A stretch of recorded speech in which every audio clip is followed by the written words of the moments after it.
Assalamualaikum warahmatullahi wabarakatuh. Selamat siang pemirsa, bagaimana kabar Anda hari ini? Semoga selalu sehat dan senantiasa semangat dalam menjalankan aktivitas selama pandemi COVID-19. Senang sekali rasanya saya Salsa Sakinah dapat kembali menyapa Anda dalam program Dialog Spesial hari ini.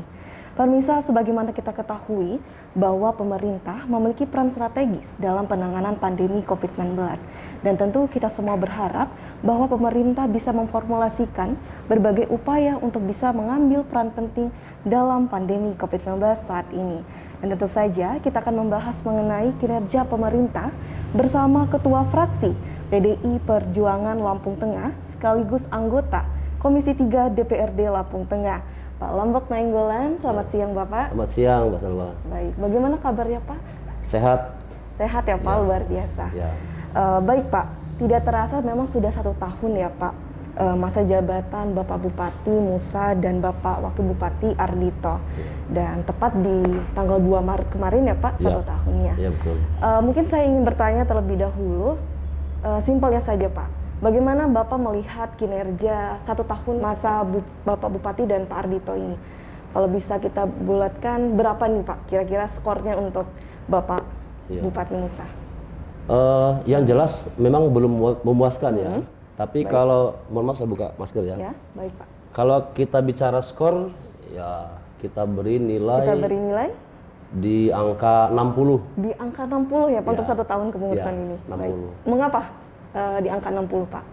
Karena di beberapa program kerja di setiap organisasi yang dipimpin oleh kepala OPD Baik. memang belum begitu bekerja secara maksimal. Belum maksimal. Ya, artinya bahwa ada hal-hal ya dalam program kerja tersebut yang memang belum dipersiapkan secara matang ya. Baik. Terutama ya orang-orang yang ditempatkan di dalam organisasi tersebut. Baik. Ya. Salah satu contoh saja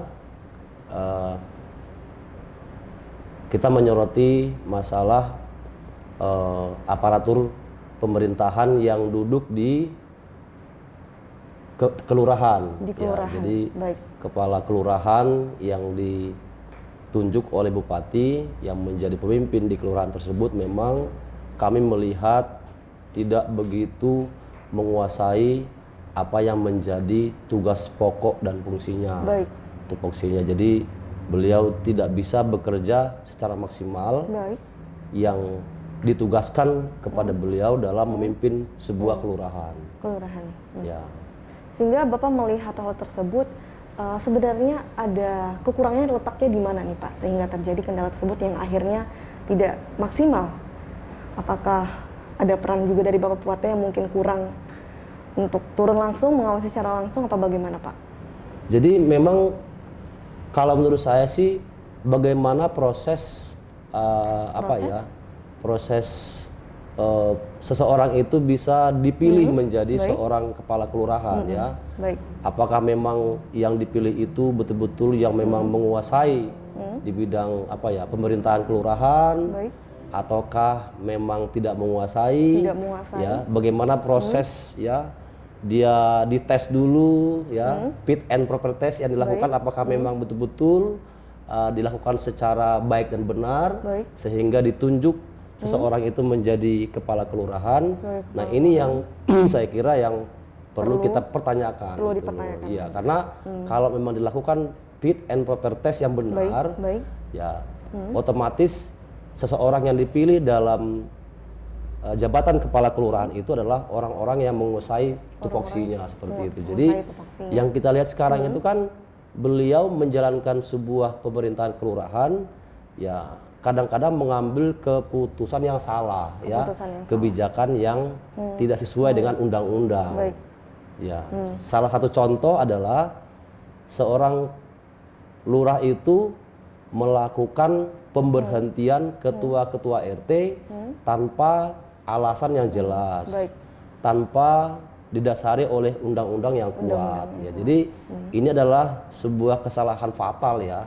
Seorang aparatur pemerintahan yang duduk di kelurahan mengambil sebuah kebijakan sebuah keputusan yang salah. Baik. Nah, ini salah satu contoh, artinya bahwa bupati kita salah dalam menempatkan seseorang untuk duduk dalam sebuah jabatan. Sebagai jabatan dan perlu ada peninjauan kembali ya Pak. Ya, itu. jadi harapan saya sih ya 1 tahun refleksi kepemimpinan Pak Musa Dito ini ya harus dilakukan evaluasi. Evaluasi. Ya, karena ini menyangkut masalah bagaimana nanti bisa seseorang itu memimpin sebuah pemerintahan kelurahan agar kelurahan ini bisa maju, dan bisa membaca permasalahan-permasalahan yang dihadapi dalam kelurahan tersebut. Nah, ini kan ya berpengaruh seperti itu. Ya, sangat berpengaruh gitu loh. Ya, baik. Memang harapannya memang harus diperlukan evaluasi secara menyeluruh atau komprehensif ya Pak.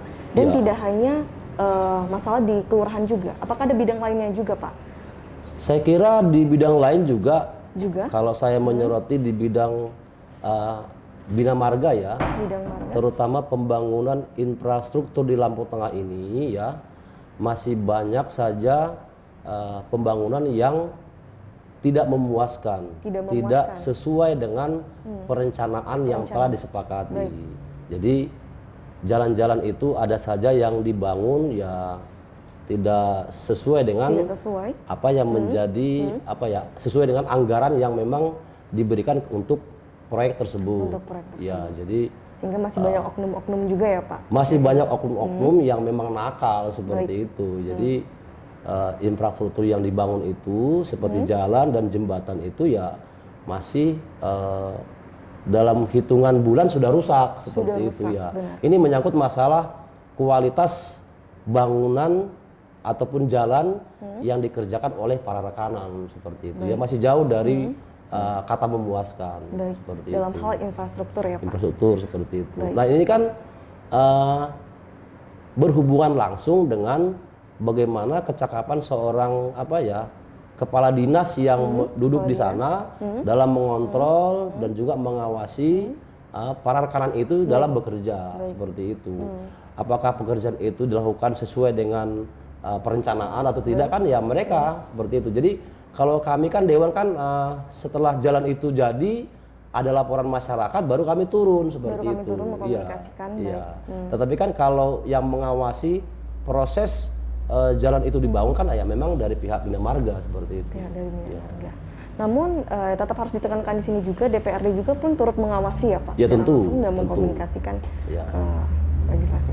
Baik. Kemudian apakah ada pembangunan lainnya Pak selain dari infrastruktur yang memang harus perlu dievaluasi dan menjadi catatan? Yang berikutnya Mbak, jadi di bidang Kominfo ya. Kominfo. Jadi ada program dari Kominfo agar setiap kelurahan dan kampung itu memang mengadopsi digitalisasi ya. Agar nanti ke depan kampung itu berbasis online seperti itu. Jadi setiap kampung itu disalurkan semacam koneksi internet yang terpusat di pemerintahan daerah di Gunung Sugi. Kemudian koneksi ini akan di-share ke semua kampung-kampung.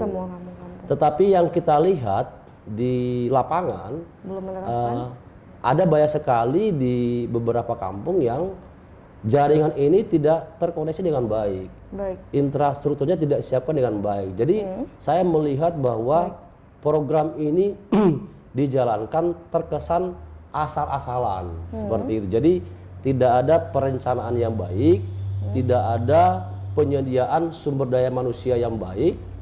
Yang cukup untuk menangani program ini sehingga hasil yang didapatkan tidak maksimal.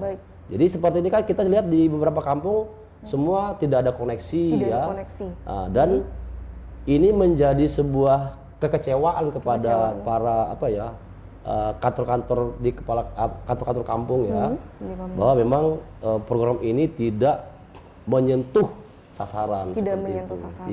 Sehingga ini menjadi PR ya Pak untuk di tahun ini atau di tahun selanjutnya. Iya, saya kira ini menjadi PR buat pemerintah daerah ya seperti itu. Baik, dan itu menjadi masalah krusial sehingga Pak Lombok di sini memberikan skor 60 ya Pak. Apakah masih ada bidang lain lagi Pak yang perlu menjadi catatan lagi? Saya kira masih banyak hal lain ya yang kalau ada nanti kita diskusikan lagi Pak, karena kita akan jeda pariwara. Baik. Baik, terima kasih Pak pemirsa. Kita akan masih berdialog bersama Pak Lambok Nainggolan dari Ketua Fraksi PDI Perjuangan Lampung Tengah sekaligus anggota Komisi 3 DPRD Lampung Tengah setelah jeda pariwara berikut ini.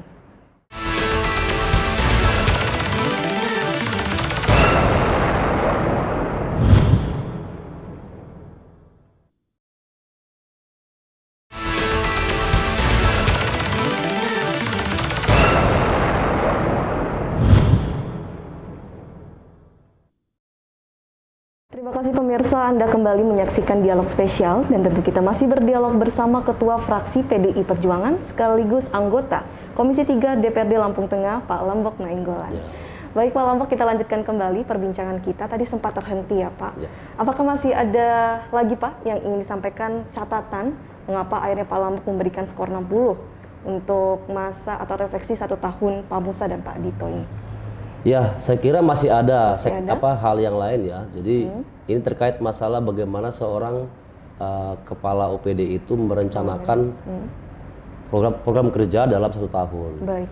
Jadi kita melihat ada masalah ataupun kasus tahun 2021 di mana gaji aparatur kampung, itu kepala kampung, sekretaris desa dan juga kepala-kepala dusun untuk gaji bulan Desember 2021 itu belum terbayar secara penuh. Itu baru dibayar sebanyak 50%. Baik. Artinya memang ini sebuah fenomena bahwa ada sebuah kegagalan ya dalam merencanakan sebuah program kerja. Apalagi ini kan terkait masalah gaji seorang kepala kampung dan juga aparatur kampung yang menjadi hak mereka. Ini kan bicara masalah nominal, artinya kan ini kan jelas nominalnya gitu loh. Hitung-hitungannya, kali-kalinya kan jelas. Tetapi kenapa bisa terjadi ada kurang bayar untuk gaji aparatur kampung di bulan Desember tahun 2021. Berarti ini kan ini saya bisa katakan bahwa ini sebuah kegagalan sebuah OPD dalam merencanakan sebuah program kerja. Baik. Seperti itu. Sehingga letaknya memang ada sebuah kegagalan pada OPD ya Pak? Iya, saya kira itu. Program kerja. Nah sekarang kan yang dirugikan adalah para aparatur kampung Tentu saja. Mereka dirugikan gaji mereka tidak terbayar secara penuh di bulan Desember tahun 2021. Baik. Dan tentu saja itu hal yang sangat penting karena untuk pemerintah melakukan kinerja dengan baik itu tentu harus dipenuhi dulu ya Pak kebutuhan pokoknya sehingga harus diperhatikan. Ya, tentu. Namun apakah sudah dikomunikasikan Pak untuk kepada eksekutif mungkin untuk mengenai permasalahan ini yang sebenarnya dari tahun 2021 ya Pak untuk gaji? Ya, kita kan pembahasan anggaran tahun 2022 kan kita lakukan di bulan periode Agustus sampai dengan November 2021. Dan di saat kita pembahasan anggaran, ya itu kan belum dianggarkan karena kan kejadian akan di bulan Desember tahun 2021. Artinya kalau memang nanti itu mau dibayarkan secara penuh, ya tentu paling ada kemungkinan di anggaran perubahan ya nanti di bulan ya Agustus mungkin ya, di bulan Agustus sampai November ya, sampai November ya. Itu mungkin di sana mungkin bisa nanti kalau pemerintah daerah mau menganggarkan kembali kurang bayar tersebut gaji aparatur kampung itu ya mungkin di sana bisa dianggarkan. Jadi dan juga menurut saya begini Mbak Salwa, gaji itu kan menjadi hak para aparatur kampung. Tentu saja. Tidak ada cerita mereka tidak menerima itu, harus dibayar gitu loh. Karena mereka sudah bekerja ya sesuai dengan tupoksinya, mereka berhak mendapatkan ya honor kan seperti itu. Jadi kalau misalnya honor itu tidak dibayarkan berarti ini kan sebuah kegagalan. Artinya mengambil hak para aparatur kampung yang seharusnya dibayarkan oleh pemerintah daerah. Ya. Dan ini tidak bisa terjadi. Apapun ceritanya itu harus dibayar. Itu. Iya. Dan ini sudah menjadi aduan yang banyak juga ya Pak? Sampai sekarang kita sih belum bicara ya. Dan ini kan memang bidangnya kalau di kantor kita di Komisi 1 ya. Di Komisi 1 saya kira nanti akan saya bicarakan dengan teman-teman Komisi 1, terutama anggota fraksi kami yang memang duduk di Komisi 1. nanti kami akan memberikan arahan agar di Komisi 1 hal ini bisa dibicarakan. Bisa dibicarakan. Bagaimana tindak lanjut terkait masalah kurang bayar gaji aparatur kampung ini. Baik. Ya. Sehingga nanti akan dibantu dikomunikasikan ya Pak? Iya, betul. Komisi 1 DPRD. Ya. Baik Pak. Namun sejauh ini ketika gaji mereka tidak diberikan, apakah operasional desa tetap berjalan Pak? Dari sejauh ini pengamatan, apakah mereka tidak melakukan demonstrasi untuk mogok dan lain sebagainya? Saya sih kalau secara langsung sih ya, memang mereka tidak berpengaruh terhadap kinerja mereka. Luar Ya. biasa. Tetapi kan kalau kita berbicara secara pribadi, mungkin kepada mereka para aparatur kampung, ya pasti mereka juga ya tidak mau juga toh kalau gaji mereka tidak dibayarkan. Baik. Ya. Jadi aparatur kampung ini kan memang orang-orang yang dipilih yang sudah punya komitmen lah ya, punya loyalitas untuk mengabdi di kampungnya. Baik. Jadi sampai saat ini mereka sih tidak berpengaruh, cuman ya bagi saya sebagai anggota DPRD, mengkritisi agar pemerintah daerah juga memperhatikan ini supaya itu dibayarkan karena ini menyangkut masalah hak masyarakat seperti itu. Baik. Namun sejauh ini bagaimana respon dari pemerintah daerah yang tentu pasti sudah mengetahui mengenai masalah ini? Sejauh mana pengamatan Bapak? Apakah mereka merespon secara positif bahwa akan menyelesaikan masalah ini? Ataukah masih Saya kira mau tidak mau ya, mau tidak mau mereka harus merespon. Ya, tidak mungkin mereka diam toh, karena ini kan namanya gaji ataupun honor aparatur kampung ya harus dibayarkan, karena kan itu sudah dianggarkan dari APBN dan disalurkan lewat anggaran dana kampung kan. Ya, jadi dari pemerintah pusat sudah mengalokasikan anggaran untuk membayar penuh honor para aparatur kampung ini. Dan ini kan pemerintah daerah yang memang menyalurkan anggaran tersebut lewat ADK, anggaran dana kampung dalam membayar honor para aparatur kampung ini. Ya seperti itu. Jadi ke depan saya kira kalau memang nanti itu dibayarkan, ya nanti akan dimasukkan dalam anggaran dana kampung ya di ADK. Artinya di sana nanti akan dibayarkan gaji para aparatur kampung yang kurang bayar ini seperti itu. Baik, sangat kompleks sekali ya Pak. Namun ini juga akan menjadi perhatian dari pemerintah daerah dari yang apa yang telah disampaikan oleh Pak Lambok. Baik Pak, tadi sudah diujarkan banyak sekali ya Pak mengenai PR untuk bagi masa pengurusan dari Pak Musa dan Pak Dito ini, mulai dari infrastruktur, kemudian gaji ini dan lain sebagainya, yang akhirnya dibulatkan skornya 60. 60. Kemudian, sehingga apa nih Pak saran yang akan diberikan untuk 1 tahun ini sampai selanjutnya? Kira-kira dari Pak Lambok. Yang pertama adalah Pak Bupati dan Wakil Bupati harus melakukan evaluasi terhadap para aparatur pemerintahan seluruhnya ya Pak. Secara keseluruhan ya, agar orang-orang yang ditempatkan dalam jabatan tertentu adalah benar-benar orang yang menguasai, yang betul punya kapasitas ya, dan juga menguasai di bidangnya dan menguasai tupoksinya. Jadi karena kalau orang yang duduk di sebuah jabatan itu bukan orang yang tepat, bagaimana dia bisa merencanakan sebuah program untuk kemajuan jabatan yang diemban dia, kan seperti itu. Tapi kalau betul-betul memang dilakukan lewat fit and proper test yang betul-betul murni, ya pasti akan ketemu orang yang pas menjabat sebuah jabatan. Seperti itu. Jadi yang pertama adalah melakukan evaluasi secara menyeluruh ya aparatur pemerintahan ini, agar ke depan kita bisa melihat sebuah OPD yang tidak terjadi lagi kegagalan dalam merencanakan sebuah program. Jadi perlu dievaluasi kembali mengenai kapasitasnya melalui fit and proper test seperti itu. Kemudian yang kedua ada lagi? Yang kedua adalah bagaimana juga seorang bupati dan wakil bupati memberi tekanan ataupun mengingatkan para rekanan kerja ya yang selama ini yang sudah memenangkan tender itu ya agar tidak melakukan kegagalan yang sama lah ya seperti itu. Jadi melakukan sebuah pekerjaan dalam infrastruktur itu ya betul-betul memang sesuai dengan perencanaan. Sesuai Jadi perencanaan. ya Baik. jangan dibiarkan gitu loh. Jangan dibiarkan. Jangan dibiarkan. Sehingga, Kalau tiap-tiap tahun seperti itu dibiarkan terus ya mau sampai kapan Mau sampai lampu kapan? tengah ini bisa maju seperti itu. Jadi saya kira pemerintah daerah ini ya harus tegas, Harus ya, tegas. harus Baik. tegas mengambil sebuah sikap ya, baik. harus tegas supaya ke depan menjadi lebih baik lagi. Seperti Sehingga harus berani mengambil sikap sehingga perubahan nanti akan terjadi ya Iya, Pak di betul. Kabupaten Lampung Tengah. Iya, betul, Mas. Baik, luar biasa sekali Pak Nambok, nanti kita lanjutkan kembali oke. perbincangan kita. Dan untuk pemirsa jangan kemana-mana karena kita akan masih berdialog bersama Pak Lambok Nainggolan dari Ketua Fraksi PDI Perjuangan sekaligus anggota Komisi 3 DPRD Lampung Tengah setelah jeda pariwara berikut ini.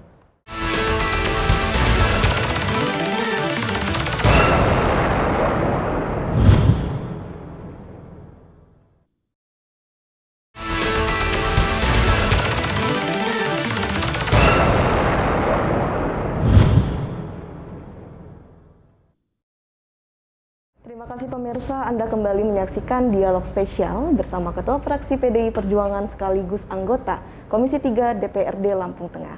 Pak Lambok, kita lanjutkan kembali perbincangan kita. Tadi kita sudah banyak ya Pak membahas mengenai sekelumit permasalahan yang akhirnya menjadi catatan dan PR dan perlu ada evaluasi juga secara komprehensif. Dan rasanya tidak afdol jika kita tidak berbicara mengenai situasi yang terjadi saat ini ya Pak, pandemi COVID-19. Mungkin bisa dijelaskan terlebih dahulu Pak, bagaimana untuk saat ini situasi COVID-19 di Kabupaten Lampung Tengah? Ya baik, jadi kalau kita bicara masalah pandemi COVID-19 memang kan sampai dengan saat ini kan belum ada selesai. Baik, ya. benar sekali. Artinya pandemi ini masih dialami oleh negara kita dan juga negara-negara lain. Negara lainnya. Pemerintah pusat juga ya lewat program kerja yang dilakukan dan juga disarankan setiap daerah juga ya masih mempertimbangkan terkait masalah pandemi ini juga. Jadi kita berterima kasih memang masyarakat sekarang sudah merespon dengan baik apa yang menjadi upaya pemerintah agar seluruh masyarakat itu nanti ke depan minimal 80% sudah tervaksin ya. Vaksin pertama dan kedua minimal ya. Dan harapan kita juga masyarakat juga mau untuk melakukan vaksin ketiga atau booster supaya nanti ketemu apa yang disebut dengan herd immunity, kelompok seperti itu. Jadi supaya ke depan juga ya masyarakat itu betul-betul siap ya. Meskipun nanti ada varian-varian yang baru ya, ya dulu kan ada varian Delta, sekarang itu ada Omicron, nanti katanya ke depan masih ada varian baru lagi ya. Tapi kalau nanti masyarakat sudah memang betul-betul tervaksin ya minimal 80% ya, saya kira tidak ada kekhawatiran lagi seperti Benar itu. sekali, Pak. Ya, jadi tidak lagi mengganggu seluruh aktivitas ekonomi kita ya, aktivitas masyarakat, bagaimana masyarakat bisa bekerja, mencari uang untuk memenuhi kebutuhan keluarga kan tidak lagi terganggu. Akhirnya virus itu nanti bukan lagi sesuatu yang berbahaya, tapi ya udah menjadi bagian dari hidup kita gitu loh Mbak. Jadi tidak ada lagi kekhawatiran seperti itu. Memang harapannya agar tercipta herd immunity tersebut ya Pak dengan itu. Lalu ketika kita berbicara mengenai varian baru kan kita ketahui bahwa saat ini memang ada varian baru ya. Tadi sudah Bapak singgung mengenai varian Omicron yang semua daerah sudah antisipasi nih Pak. Lalu bagaimana di Lampung Tengah untuk antisipasi mengenai varian baru tersebut?